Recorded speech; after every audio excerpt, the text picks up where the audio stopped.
people who are energy vampires all the time, then these are people you want to let go out of your life. If you're doing and living a life that's not joyous and happy, something is wrong and you need to make a change. You really need to look at your life the same way a sprinter in the Olympics looks at his life.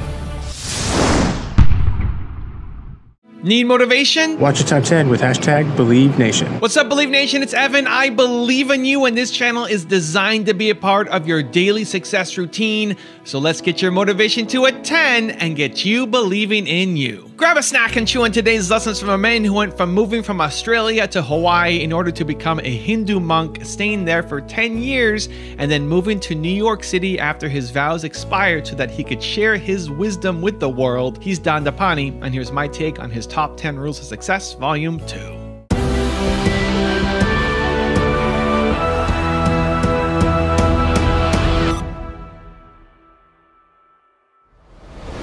Okay, let's kick it off with rule number 1. Get to know yourself. To know yourself is the greatest gift you can give yourself, truly. We all spend so much time with other people and other things in life, but we never invest any time in getting to know ourselves. When someone wants to meet with you and catch up with you for coffee or drink, you'll make time for them. When was the last time you made time for yourself? How would you know what you want in life if you don't even spend time to get to know yourself? If you have a business, you would spend time to get to know the client, find out what the client wants in order to provide the best service for the client, right? So if you really want to understand what you want in life, if you want to know what you want or what your purpose in life is, you have to spend time with yourself. You have to learn how to concentrate. Because if you can't concentrate, you won't be able to sit there long enough and figure out what it is you want in life. And once you know what you want in life, you take that power of concentration and that finite amount of energy and you focus it into what you want, and that will start to manifest in life. And the byproduct of that is happiness. When you ask most people what you want in life, most people's response is happiness. Happiness shouldn't be pursued. Happiness ensues. It comes as a byproduct of living a certain way. Rule number 2, develop willpower. It's so much easier to start a project than to finish a project, right? When you start a project, you're feeling creative, you're feeling inspired, you're full of energy. At the end of the project, you go, whose idea was this? So it requires tremendous amount of will to finish, and every time you complete something, you develop a little bit more will, and you have that muscle. And will is an amazing thing to develop, because once you develop will, that same will you can use in every aspect of your life to keep your awareness on one thing at a time, to finish projects, to see things through to the end, anything you want. The best way to develop will, bring it into your everyday life, into everything that you do. Give you an example, the way I integrate it into my everyday life, I try and finish what I begin. So for example, going to sleep. I sleep every night. So I put on my pajamas, I floss, I brush my teeth. I go to bed, I sleep, I wake up in the morning, I make the bed. Why? Because I'm finishing what I start. And it takes effort to make the bed. It's easier just to crawl out of it and walk away. So I can throw the sheet on it. It takes a little bit of will, so I know I'm developing my will. But instead of just throwing the sheet on it, I can make it really nice. So I fold the blanket, I finish it well beyond my expectations. I do a little bit more than I think I can. So someday I fold a blanket like they do at the Marriott, like a double fold, and someday I fold it at an angle like they do at the Sheraton. And my bed looks great. Every time I come into the room, my wife and I look at the bed and goes, oh, it feels so nice. This is the place I rest and where I get stronger, and I made it look nice. I have a cup of coffee, I have breakfast, I rinse the bowl and I put it away. If I have enough time to make breakfast and eat breakfast, I have enough time to quickly rinse the bowl. It doesn't take much more effort. Children take toys out of the box to play with it. They have enough time to put toys back in the box. They just need to be taught to finish what they start. And if you integrate this practice into everything that you do, you start a conversation with someone, you finish the conversation, you don't leave the conversation halfway and go away. You finish the conversation and you move on. And so if you can integrate this practice into everything that you do in your life, you become better at it and you develop more will. Rule number 3, shape your mind. So subconscious is very moldable and sits back here in your head. And through the power of mantra or affirmation, in Sanskrit language they call it mantra, you can actually shape and create patterns within your mind. And I'm sure when you run, and again I'm assuming that you say like, I can do this, right? You don't say like, oh no, I'm going to fail. Sure. Right? Right. And through that repetition, you create patterns in your mind. So if you follow a precise technique and system, you'd create patterns in your subconscious, which then become extremely magnetic and start to attract like-minded people towards you. So I use those techniques. I had affirmations or mantras that I would say every morning and every night with, and what they consist of is a concise choice of positive words. So you never say something like, oh, I'd like to be surrounded by successful people, but if I don't, it's okay. That's not a mantra. So like, I will surround myself with financially successful entrepreneurs who will teach me how to be successful. Right. And then it comes with the second thing that's important is a clear visualization. You have to have a clear visual concept of what the end product is going to look like. And then the third part of it, that's the most important component, is the feeling. You have to feel it, because feeling is emotion, emotion is energy, and energy is magnetic. How do you feel it? You remember a feeling of what it's like to experience sitting with someone who's a successful entrepreneur, spending time with them, walking away and asking yourself, wow, that felt really great. I learned so much and could really use these techniques in helping my business.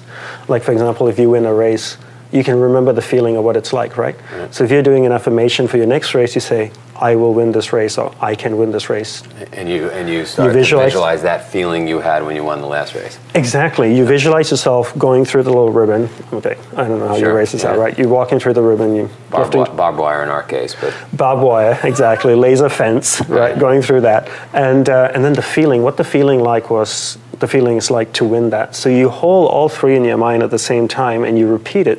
It creates a pattern in your subconscious, which then becomes extremely magnetic. It vibrates at a particular frequency of that success, and it attracts things of a similar nature. Rule number 4, live a joyful life. Life is meant to be lived joyously. It truly is. If you're doing and living a life that's not joyous and happy, something is wrong and you need to make a change. Right? We're here on this planet for a finite amount of time. Make it a good one. When my guru was dying, one of the last things he ever said was, what an amazing life. I would not have traded it for anything in the world.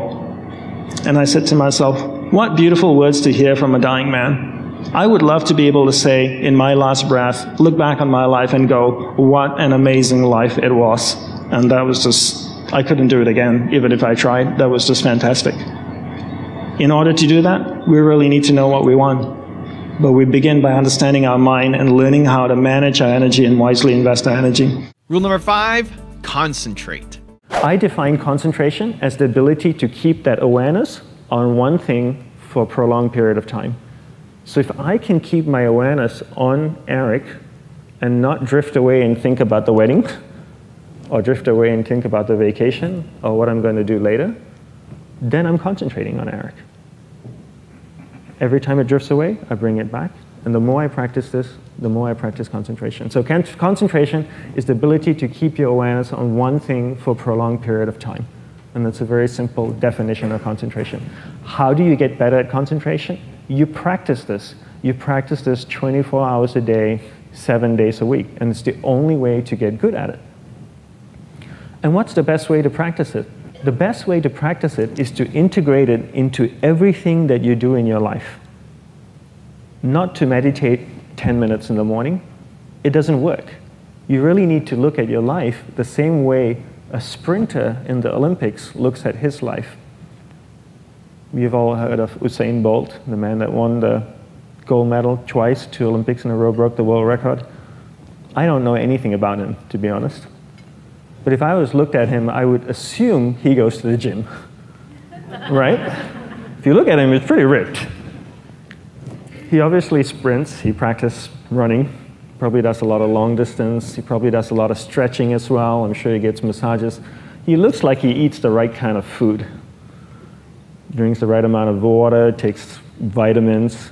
His whole day is so disciplined. For what? To prepare him for 9.57 seconds. I think that's what the world record is, right? For 100 meters, 9.5 or 9.57 seconds. His whole day is preparing him for that short time, not the other way around. A lot of people say, you know what, I need to be more concentrated. So you know what? I'm going to meditate in the morning. I'll sit down for 2 minutes. Okay, now I'm Zen master.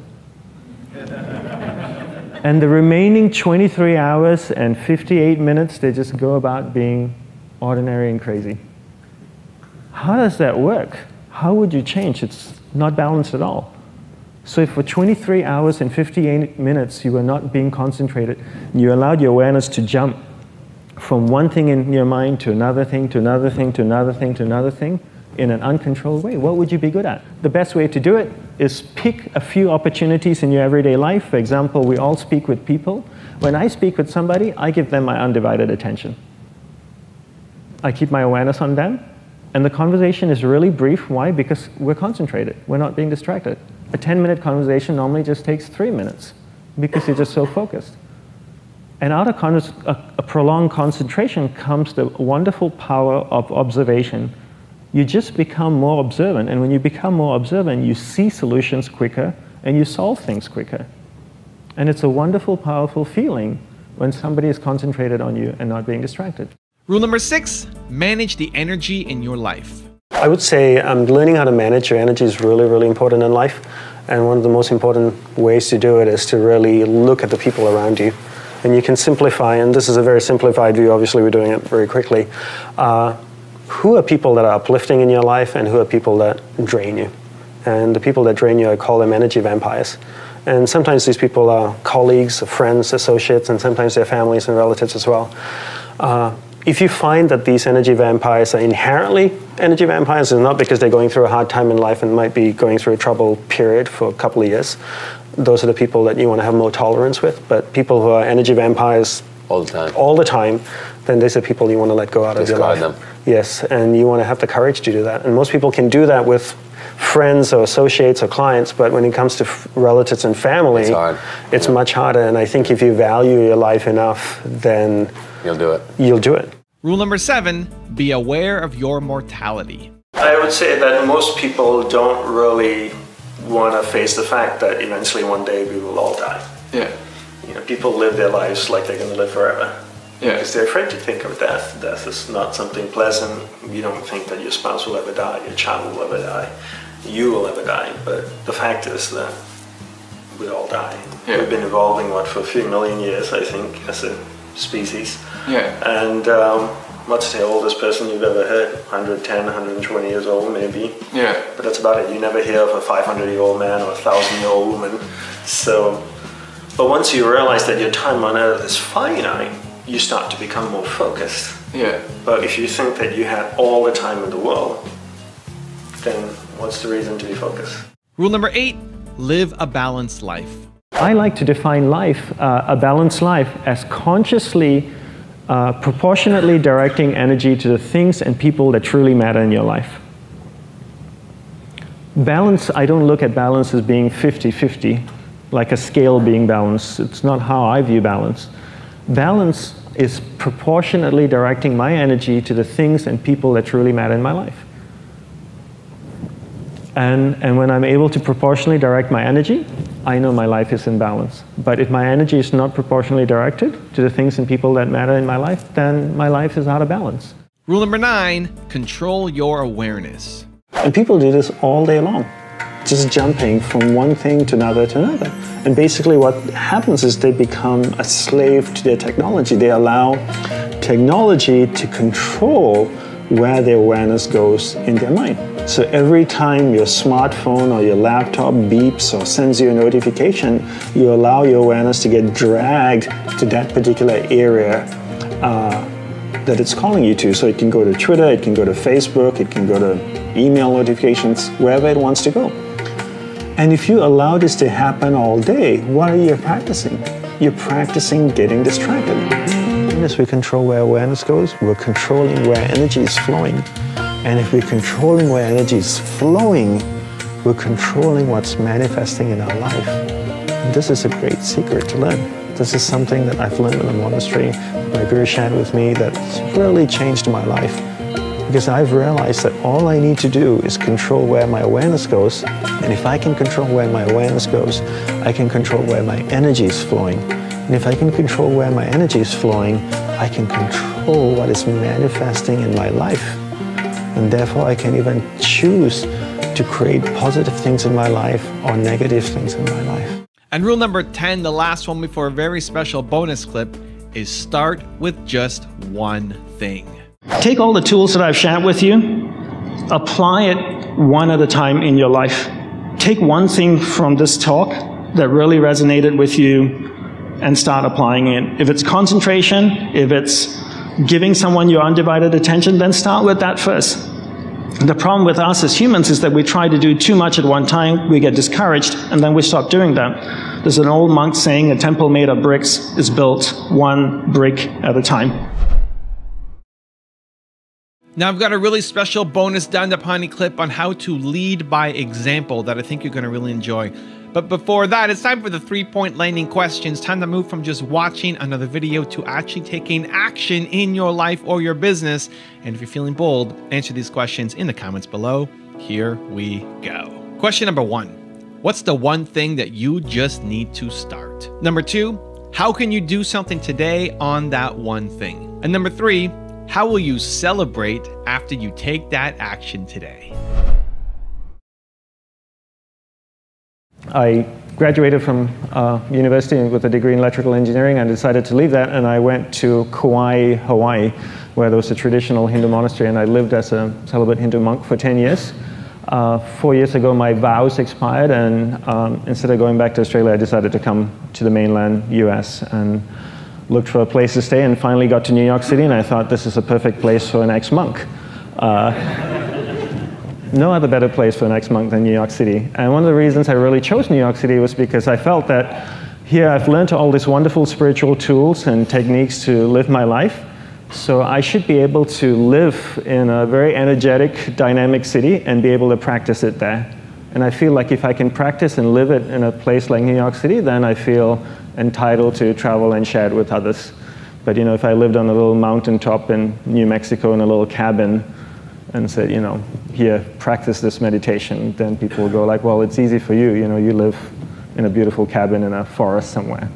But now I live in the midst of wonderful Manhattan, and my goal is to strive and put all these tools into practice every day. So let me give you the one-word secret to happiness. One word. This is all you need to be happy. The most important word ever. If you had to think of one word that's most important to you, or that sums you up, or that would be kind of like a little beacon.